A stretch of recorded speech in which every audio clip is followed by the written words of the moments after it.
నేడు విశాఖకు కేంద్ర స్టీల్ మినిస్టర్ హెచ్డి కుమారస్వామి రాబోతున్నారు. స్టీల్ ప్లాంట్లోనే బస చేయబోతున్నారు. రేపు ఉన్నతాధికారులు కార్మిక సంఘాలతో సమావేశం కాబోతున్నారు. పూర్తిస్థాయి ఉత్పత్తికి వర్కింగ్ క్యాపిటల్ లేక నష్టాల ఊబిలో ఉన్న స్టీల్ ప్లాంట్ను సెయిల్లో విలీనం చేయాలని విజ్ఞప్తి చేశారు ఏపీ ఎంపీలు. ఇటీవల రాష్ట్ర బీజేపీ ఎంపీలు కుమారస్వామికి విజ్ఞప్తి చేసిన మేరకు కేంద్ర మంత్రి పర్యటన సాగుతోందా తెలియాల్సి ఉంది.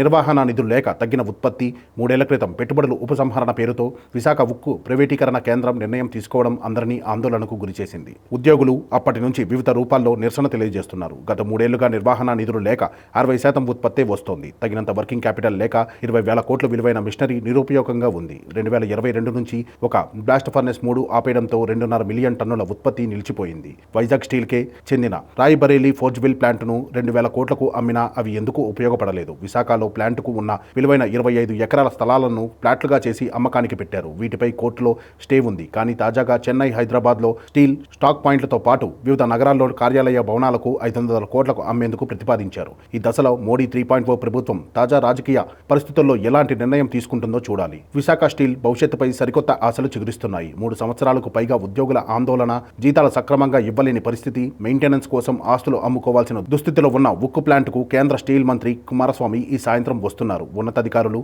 రేపు కార్మిక నేతలతో సమావేశం కానున్నారు. కేంద్ర మంత్రి హోదాలో వస్తున్న నేపథ్యంలో మంత్రి ఏం చెబుతారు, సెయిలో విలీన ప్రతిపాదనపై ఎలా స్పందిస్తారనేది చాలా ఆసక్తిగా మారింది.